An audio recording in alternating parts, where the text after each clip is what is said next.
عزیز طلباء و طالبات، حلقہ ارباب ذوق کے اس تقریر میں آپ کا خیر مقدم ہے۔ تحریک کے جتنے بھی مفاہیم بیان کیے گئے ہیں ان میں ترغیب، تبدیلی یا کچھ خاص مقصد کے حصول کے لیے پامال راستوں سے انحراف کر کے آگے بڑھنا اور بڑھانا واضح طور پر مشترک ہے۔ عام تحریک کے لیے ایک قائد اور تنظیم کی ضرورت ہوتی ہے، لیکن ادبی تحریک کے لیے اگرچہ بانی یا قائد ضروری ہے، تنظیم ضروری نہیں۔ ادب میں ہر تحریک ان تازہ ترین ادبی تبدیلیوں سے عبارت ہوتی ہے جن میں روایت کی توسیع کے ساتھ ساتھ ان سے بغاوت کا میلان بھی شامل ہوتا ہے۔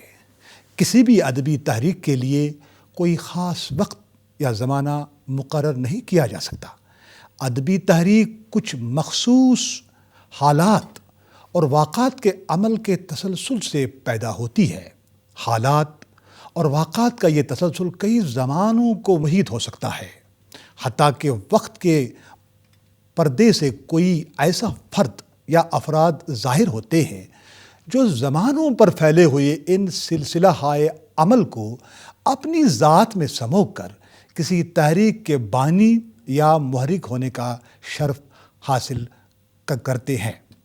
اردو ادب کے آغاز و ارتقاء میں جن تحریکوں نے نمایاں حیثیت حاصل کی ہے ان میں سرسید تحریک سر فہرست ہے۔ سرسید تحریک سے قبل فورٹ ولیم کالج کے ادیبوں نے قدیم ادبی ذوق کو تبدیل کرنے کی عملی کوششیں کیں۔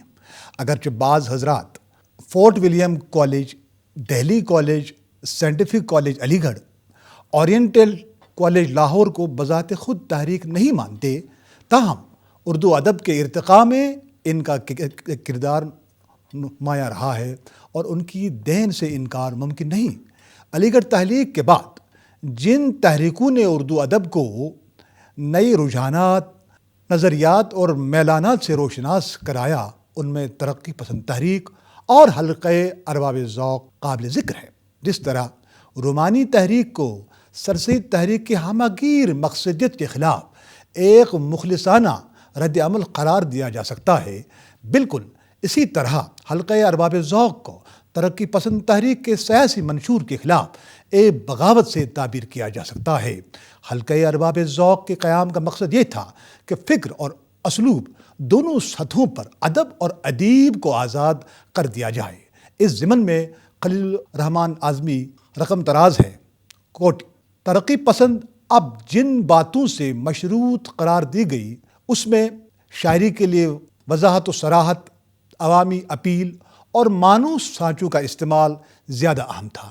اس لیے وہ شعراء جو سیاسی اور سماجی سطح پر فرسودہ اقدار سے بغاوت کے علاوہ گھسے پچے ادبی اسالیب اور سانچوں سے بغاوت کر کے اپنی انفرادیت کے لیے نئے اسالیب اور نئے سانچے وضع کرنا چاہتے تھے، وہ ترقی پسند ادب کے دھارے سے الگ ہوتے گئے۔ چنانچہ انہی شعراء میں سے وہ تھے جنہوں نے میرا جی کی قیادت میں حلقہ ارباب ذوق کو تشکیل دیا اور اپنے منفرد طرز احساس، داخلی تپش، ابہام، پر اسراریت، نئے استعاروں، تراکیب اور نئی امیجز کے ذریعے اظہار کے نئے سانچے تراشے۔ غالباً اسی وجہ سے ترقی پسندوں کے زوال کے زمانے میں جدید تر شاعروں نے انہی کے سانچوں سے اخذ و استفادہ کیا اور انہیں اپنا رہنما بنا لیا۔ اس لحاظ سے جدید نئی شاعری کا رشتہ جوش و جذبی کے بجائے راشد اور میرا جی سے جا ملا۔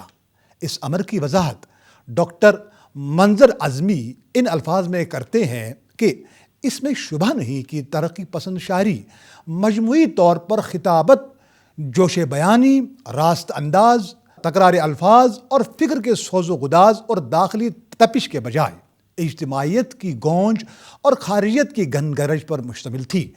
اگرچہ بعض شعراء کے یہاں داخلی سوز و گداز اور علامات کا استعمال بھی ملتا ہے، مثال کے طور پر فیض، مگر مجموعی طور پر ترقی پسندوں نے جوش کے اثر سے قصیدہ اور مرثیہ والی شاعری کی۔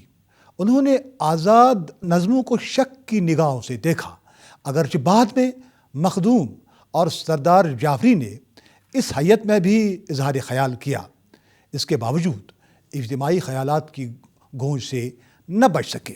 اس کے برعکس حلقۂ ارباب ذوق کے ارباب ہنر نے داخلی سوز و گداز، اندرونی ربط، نجی علامتوں کے استعمال اور آزاد تلازم خیال کے ذریعے حیت اور پیرائے اظہار میں انوکھے تجربے کیے اور ان کی اس جدت کا گہرا اثر اردو شاعری پر پڑا۔ حلقۂ ارباب ذوق کے قیام سے متعلق ان کے ایک سرگرم رکن قیوم نظر کا کہنا ہے کہ اس کی پہلی میٹنگ نذیر نیازی کے گھر ہوئی۔ ابتدا میں جو لوگ شامل تھے ان میں تابع صدیقی، نصیر احمد، غلام علی، اکرام قمر، اختر ہوشیار پوری، محمد آصف، محمد افضل، حفیظ ہوشیار پوری، شیر محمد اختر اور کالج کے دیگر لڑکے تھے۔ انہوں نے انجمن داستان گویا بنائی جس میں صرف افسانے پڑھے جاتے تھے اور وہ بیٹھ کر اس کی تعریفیں کرتے تھے اور آخر میں شعر پڑھے جاتے تھے۔ ان کی میٹنگ باری باری مختلف گھروں میں ہوئی۔ بعد میں شیر محمد اختر کے بھائی محمد زمان کی دکان لاہور میں ایبٹ آباد پر واقع تھی، اس لیے یہ لوگ ایبٹ آباد روڈ پر جمع ہوتے اور مجلس کرتے۔ شہرت بخاری کے مطابق ادب کو ادب کے زاویہ نگاہ سے دیکھنے اور پرکھنے والوں کی ایک جمعیت ادب نواز ماحول میں 19 اپریل 1939 کی شام کو میکلوڈ روڈ پر سید نصیر احمد شاہ کے مکان پر جمع ہوئی اور ایک مختصر سی ادبی جماعت کی بنیاد رکھی جس کا نام بزم داستان گویا منظور کیا گیا اور طے پایا گیا کہ ہر ہفتہ اس کے اجلاس منعقد کیے جائیں جن میں افسانے پڑھے جائیں اور ان پر جدید مغربی تنقید کی روشنی میں تنقید کی جایا کرے گی۔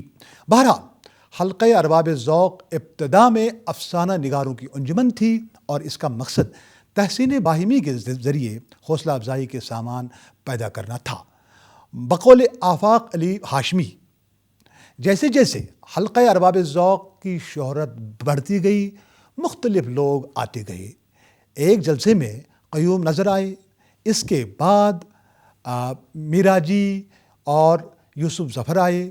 یوسف ظفر نے ایک جلسے میں تجویز پیش کی کہ افسانوں کی طرح شاعری پر بھی تنقید ہونی چاہیے۔ جب یہ تجویز منظور ہو گئی تو اس کا نام تبدیل کر دیا گیا اور اس کا نام حلقۂ ارباب ذوق لاہور رکھا گیا۔ نام کی تبدیلی کی تجویز حفیظ ہوشیار پوری نے رکھی۔ قیوم نظر کے کہنے پر بعد میں میرا جی بھی حلقے میں آنے لگے اور اس نے ایک ہمہ گیر ادبی تحریک کی شکل اختیار کی۔ حلقے میں میرا جی کی شمولیت کس قدر اہم تھی اس کی وضاحت انور سدید کے اس اقتباس سے ہوتی ہے۔ کوٹ: حقیقت یہ ہے کہ حلقے کا یہ تشکیلی دور تھا۔ ہر بڑی تحریک کی طرح اس دور میں بھی حلقے نے رفقا کو اکٹھا کرنے کی کوشش کی۔ اس دور میں حلقے کی جہت واضح نہیں تھی، تاہم یہ اس مرد میدان کی تلاش میں مصروف نظر آتا ہے جو فکری نصب العین مرتب کرتا ہے اور تحریک کو ایک مخصوص ڈگر پر ڈال دیتا ہے۔ حلقے کو اب تک جو رفقا میسر آئے وہ تخلیقی طور پر فعال دکھائی دیتے تھے، لیکن انفرادی طور پر ان میں تحریک کو واضح جہت عطا کرنے کی قوت نظر نہیں آتی۔ یہ صورتحال اگر زیادہ دیر تک قائم رہتی تو شاید ارباب ذوق بکھر جاتے اور حلقہ منتشر ہوتا، لیکن جلد ہی حلقہ ارباب ذوق کو میرا جی کی ذات میں وہ شخصیت میسر آ گئی جو بکھرے ہوئے اجزاء کو مجتمع کرنے اور انہیں ایک مخصوص جہت میں گامزد کرنے کا سلیقہ رکھتی تھی۔ انکوٹ: اگرچہ حلقہ ارباب ذوق صرف لاہور کی سرزمین تک محدود تھا اور ان دنوں لاہور شہر علم و ادب کا گہوارہ ہونے کی وجہ سے سب کی نظروں کا مرکز تھا، تاہم تقسیم ہند کے بعد 1947 میں قیام پاکستان کے بعد کراچی، ڈھاکہ اور راول پنڈی میں بھی اس کی شاخیں قائم کی گئیں اور بعد میں گجرات، لندن اور نیو یارک میں بھی اس کی برانچیں بنیں۔ ان شاخوں میں تال میل رکھنے کے لیے قیوم نظر کو جنرل سیکرٹری مقرر کیا گیا۔ حلقہ ارباب ذوق کے قیام کے سلسلے میں کوئی شعوری کوشش کار فرما نہیں تھی۔ یہ تحریک نہ تو نصابی کتابوں کی ضرورت اور نہ کسی سیاسی مقصد کے حصول کے تحت وجود میں آئی۔ اس کے داخلی مزاج نے ادبا کو متاثر کیا اور رفتہ رفتہ اس کا حلقہ بھی پھیلتا گیا۔ اخراجات کے سلسلے میں یہ تحریک کسی سرکاری یا نیم سرکاری ادارے کی مرہون منت نہ رہی۔ اس کے معمول کے اخراجات کے لیے کچھ تو کہیے عنوان سے نظموں کا انتخاب شائع ہوا، جس سے تھوڑی بہت آمدنی ہو جاتی تھی۔ پہلا انتخاب 1942 میں دلی سے شائع کیا گیا، دوسرا انتخاب 1948 میں کراچی شاخ نے شائع کیا۔ اسی طرح اور بھی انتخاب شائع ہوئے۔ 1955 میں اردو بک اسٹال لاہور کے مالک مولوی ظہیر الدین کی معاونت سے ایک رسالہ نئی تحریریں کے نام سے جاری کیا گیا، جس کے کل 5 پرچے نکل سکے۔ مجلس ادارت میں قیوم نظر، امجد الطاف اور شہزاد احمد تھے۔ اس میں غزل کے علاوہ افسانے، نظمیں، تراجم اور مقالے شائع ہوتے تھے۔ آخری چند صفحوں پر حلقے کی مختلف شاخوں کی رودادیں ہوتی تھیں۔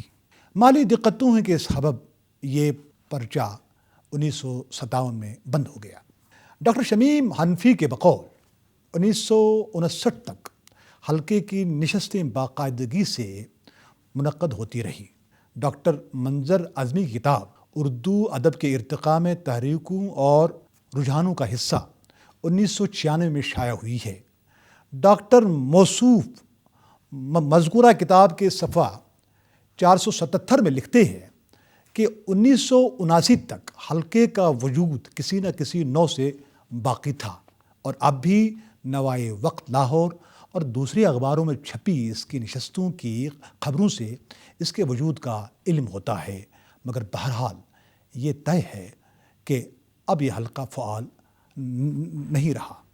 حلقہ ارباب ذوق ترقی پسند تحریک کے خلاف ایک رد عمل کے طور پر وجود میں آئی۔ اس کا اولین مقصد یہ تھا کہ فکر اور اسلوب دونوں سطحوں پر ادب اور ادیب کو آزاد کر دیا جائے، لہٰذا وہ شعراء جو سیاسی اور سماجی سطح پر فرسودہ اقدار اور گھسے پٹے ادبی اسالیب سے باغی ہو گئے، انہوں نے اپنی انفرادیت کے اظہار کے لیے نئے اسالیب اور سانچہ وضع کرنے کا عزم کیا۔ اگرچہ حلقے کے دوسرے شعراء کے یہاں بھی فرسودہ اقدار سے بغاوت اور خارجیت کے مقابلے میں داخلیت کا میلان واضح طور پر نظر آتا ہے، ان کی حیتوں، اسالیب اور تکنیک میں بھی جدت ہے، مگر میرا جی اور نون میم راشد کی شاعری میں فنی بصیرت اور فنی تکمیل کی جو صورت ہے وہ ان کے معاصرین کے یہاں کم ہی نظر آتی ہے۔ میرا جی اور نون میم راشد نے حلقے کے اغراض و مقاصد کی تشکیل میں اہم رول ادا کیا۔ اس ضمن میں میرا جی کی خدمات کو فراموش نہیں کیا جا سکتا ہے۔ میرا جی نے حلقے کو جو اصول دیے وہ اس نظریے پر استوار ہیں کہ صحیح ادب وہ ہے جو زندگی کے قریب بھی ہو اور ساتھ ہی ساتھ ہمگیر قدروں کا حامل بھی ہو۔ میرا جی ادب میں وہ پہلا نام ہے جس نے ادب کو ادب کی حدود میں دیکھنے کی سعی کی، ادب کو اخلاق کی عینک سے دیکھنے کی جس روایت کا آغاز حالی نے کیا تھا، اس پر پہلی کالی ضرب میرا جی نے ہی لگائی۔ حلقہ ارباب ذوق کا وجود کسی سیاسی منشور کے تابع نہیں تھا، یہ تحریک خود بخود پیدا ہو گئی اور اپنے داخلی مزاج سے ادیبوں اور شاعروں کو متاثر کرتی رہی، لہٰذا اس کا کوئی باضابطہ منشور مرتب نہ کیا گیا اور نہ کسی منظم شکل میں مقاصد کی نشاندہی کی جا سکتی ہے۔ نمبر 1، تخلیق ادب خود ایک مقصد ہے۔ ادیب یا شاعر معاصر حالات سے متاثر ہو سکتا ہے، مگر ضروری نہیں ہے کہ مقررہ اصولوں کے پیش نظر تخلیق کرے۔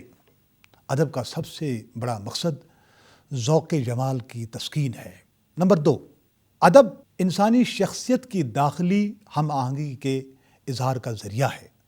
نون میم راشد اس ضمن میں کہتے ہیں کہ میرا یا میرا جی کا مقصد کسی نظریہ کی تلقین کرنا نہ تھا، بلکہ ہمارے نزدیک انسانی شخصیت کی داخلی ہم آہنگی ایک طبیعی امر تھی، اور اس کا ذکر ہم نے بغیر کسی ذہنی کشمکش یا فشار کے کیا ہے۔ نمبر 3، ادبی تجزیے اور تخلیق کے لیے جدید علوم میں نفسیات کا علم اہم ہے۔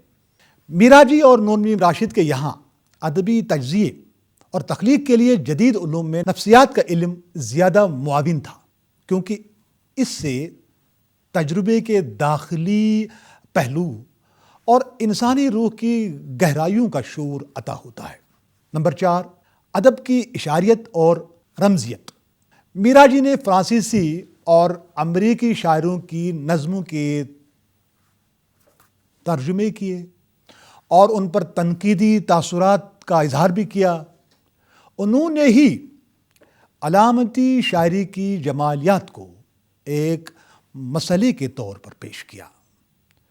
میرا جی کا تصور یہ تھا کہ علامت اور اشاریت خیال سے بڑھ کر ہے۔ دن اور رات کے خوابوں میں علامت، اشارات اور استعارہ کی زبان ایک بے ساختہ ذریعہ اظہار ہے جو احساسات پر کسی قسم کے بندھن نہیں ڈالتا۔ نمبر 5، تکنیک، نئے شعری تجربے، داخلیت اور لاشعور۔ میرا جی جدت کے معاملے میں محض حیت کی جدت پر یقین نہیں رکھتے تھے۔ وہ پہلے شاعر ہیں جنہوں نے موضوع اور حیت کی وحدت پر زور دیا۔ وہ محض حیت کے تجربے کو بے معنی سمجھتے تھے۔ ان کے خیال میں جدید شاعری کے مفہوم کا تعلق حیت کے انقلاب سے ہی نہیں بلکہ موضوع کا انتخاب اور شاعری کا انداز نظر کسی نظم کو جدید بناتے ہیں۔ ایک جگہ نئی شاعری کی تعریف میں لکھتے ہیں کہ میرے خیال میں نئی شاعری ہر اس موزون کلام کو کہا جا سکتا ہے جس میں ہنگامی اثر سے ہٹ کر کسی بات کو محسوس کرنے، سوچنے اور بیان کرنے کا انداز نیا ہو۔ یعنی کوئی شاعر روایتی بندھنوں سے الگ رہ کر احساس، جذبے یا خیال کے اظہار میں اپنی انفرادیت کو نمایاں کرتا ہے تو وہ نیا شاعر ہے، ورنہ پرانا۔ داخلیت اور لاشعور، تخلیقی ابہام اور درون بینی ایسے عوامل تھے جنہوں نے علامتی شاعری کی کوکھ سے جنم لیا۔ میرا جی نے علامتی پیرایے میں جنسی موضوعات بھی پیش کیے۔ وہ جسم اور روح کے سنجوگ یا جسم کو روح بنا کر اس کی عبادت کرنے کا ذکر بار بار کرتے ہیں۔ اس طرح سے ان کے یہاں جسمیت زیادہ بامعنی بن جاتی ہے۔ نمبر 6، ادب میں انفرادیت یا ذات کی اہمیت۔ حلقہ ارباب ذوق کا ایک اہم مقصد ادب میں انفرادیت یا ذات کو اہمیت دینے کے ساتھ ساتھ سیاسی اور معاشی نظریوں اور جماعتی منشور سے دامن بچانا تھا۔ ڈاکٹر انور سدید کا فرمانا صحیح ہے کہ اس تحریک کے پس پشت نصافی کتابوں کی ضرورت، حکومت کی تحریک یا سیاست کا مقصد تلاش کرنا ممکن نہیں۔ حلقہ ارباب ذوق کا داخلی مزاج ادبا کو متاثر کرتا رہا۔ نون میم راشد حلقہ ارباب ذوق کے مساعی کو سراہتے ہوئے اس کے صاحب عمل کی تائید یوں کرتے ہیں: اس ادارے نے نہ صرف ادبی تجربات اور زبان و بیان، حیت اور افکار کی ہر جدت کی طرف پیش قدمی کی ہے، بلکہ زندگی کو اس کے ہر پہلو سے سمجھنے کی خواہش پر بھی عمل کیا ہے۔ راشد کے اس خیال کی تفسیر یوں کی جا سکتی ہے کہ حلقے کے شعراء کے یہاں زندگی اپنے پورے تنوع اور رنگا رنگی کے ساتھ جلوگر ہے۔ انہوں نے ذاتی اور انفرادی طور پر زندگی کو جس طرح محسوس کیا ہے اسی طرح اس کا اظہار بھی کیا ہے۔ حلقے کے بعض شعراء نے فن اور زندگی کو بڑی کامیابی کے ساتھ وحدت میں پیش کیا۔ بقول ڈاکٹر شاہینہ تبسم، اردو شاعری میں انفرادیت کی تلاش کے ضمن میں یہ پہلا اقدام تھا۔ حلقہ ارباب ذوق کے شعراء نے صحیح ادب پر زور دیا۔ صحیح ادب سے ان کی مراد اس ادب سے تھی جو زندگی کے قریب ہو کر بھی ہمغیر قدروں کا حامل بھی ہو۔ حلقہ کے شعراء موضوعات کے سلسلے میں کسی قسم کی حد بندی کے پابند نہیں تھے، اور نہ انہوں نے کسی خاص حیت یا مخصوص حیتی تجربات پر زور دیا۔ ان کے تجربات موضوعاتی تنوع، اسالیب کی رنگا رنگی، تراکیب کی جدت، الفاظ کے انتخاب میں انوکھے پن اور قابل قبول ابہام سے متصف تھے۔ انہوں نے واضح طور پر فن اور زندگی کی وحدت کو اہمیت دی۔ انہوں نے اپنے محسوسات پر تکیہ کیا اور کئی اجنبی جذبوں کو بھی معرض اظہار میں لایا۔ اس ضمن میں مجاور، مراجی، زندگی، یوسف ظفر، کھنڈر، مختار صدیقی، لذت افتاد، ظہور نظر، زمستان کی ایک شام، ضیاء جالندھری اور دیگر کئی نظمیں قابل ذکر ہیں۔ اس کے علاوہ حلقے کے شعراء کے اظہار میں تلخی اور احساس کی شدت بھی پائی جاتی ہے۔ اس نوع کی نظموں میں فطرت کے تلازمات کا استعمال کمال ہنر سے ملتا ہے۔ ان میں اس حد تک زندگی کی آمیزش ہے کہ تمام اشیاء میں حیات کی دھڑکن سنائی دیتی ہے۔ ہر جگہ پیکروں کی رنگ آمیزی نظر آتی ہے۔ جدید شاعروں نے پیکر تراشی کا فن حلقہ کے شعراء سے ہی سیکھا۔ پہلی کرن، نونی راشد، رقیب، یوسف ظفر، خلا، انجم رومانی، نئی پود، ضیاء جالندھری جیسی نظمیں اس کی بہترین مثالیں قرار دی جا سکتی ہے۔ میرا جی کی ذات اور شخصیت حلقہ ارباب ذوق کے لیے بہت اہمیت رکھتی ہے۔ میرا جی بنیادی طور پر فرائیڈ کے نظریات سے گہرے طور پر متاثر تھے۔ ان کی دلچسپی تحلیل نفسی میں بھی تھی۔ اس کی روشنی میں انہوں نے اکثر شعری اظہار کی تفسیر و تعبیر کی۔ میرا جی ہندو فلسفے سے بھی متاثر تھے۔ انہوں نے اپنی نظموں میں ہندو دیو مالا کے علاوہ اجتماعی لاشعور کو بھی زندہ رکھا۔ انہیں اچھے اور برے ادب کی پہچان کا شعور تھا۔ انہوں نے تنقید کو بعض مفید اور وقی نقطۂ نظر دیے۔ فیض احمد فیض میرا جی کی تنقیدی صلاحیتوں کے بارے میں یوں لکھتے ہیں، کوٹ: میرا جی نے تنقیدی جانچ پرکھ کے لیے جذب و وجدان کے بجائے عقل و شعور کا انتخاب مجبوری سے نہیں کیا، پسند اور ارادے سے کیا، اور مختلف ادوار، اقسام و اطراف کے ادب کی تفسیر و تفہیم اور تنقید میں وہ خالص عقلی اور شعوری دلائل و شواہد سے کام لیتے ہیں۔ انکوٹ۔ میرا جی کی تحریروں میں ان کے وجود کے طلسم خانے دکھائی دیتے ہیں۔ فکر اور جذبے کی کشمکش سے ان کے اظہار اور احساسات کے چشمے پھوٹتے ہیں۔ ان کے تخلیقی اظہار کی ہر سطح متوازن ہے۔ وہ خوابوں کو حقائق بنا کر پیش کرنے کا ہنر جانتے تھے۔ انہیں اشاروں اور علامتوں کے توسط سے اپنے خوابوں کو بیدار کرنے کا فن آتا تھا۔ ان کی شعری کائنات ماضی اور حال پر پھیلی ہوئی تھے۔ انہوں نے مستقبل سے ایک بے نام سا رشتہ رکھا تھا۔ محمود ہاشمی اس ضمن میں یوں لکھتے ہیں کہ ان کے یہاں کوئی پیام یا افادیت اور نعرہ نہیں تھا، وہ صرف اپنی ذات کا اظہار تھے۔ ان کا پورا تخلیقی سفر ذات کا سفر تھا۔ اسی لیے جدید ادیب میرا جی کی ذات کے افسانے اور میرا جی کی شاعری کو جدید ذہن کا آموختہ سمجھتے ہیں۔ ان کے نزدیک اس ایک شخصیت میں کئی براعظموں کی ادبی تحریکات، شخصیات و خیالات کا اجتماع ہے۔ اس شخص نے نئی شاعری کو پراسرار بھی بنا دیا اور پرانے وہموں کو فراموش بھی کیا۔ انکوٹ۔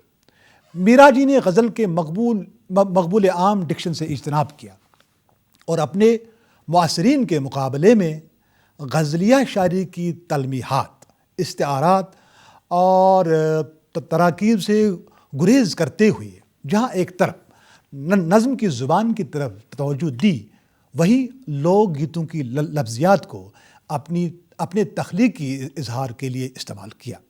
انہوں نے بحروں کے انتخاب میں فنکاری سے کام لیتے ہوئے ہندی پنگل سے بحروں کو اخذ کیا، جو آزاد نظم کے لیے نہایت موزون ہے۔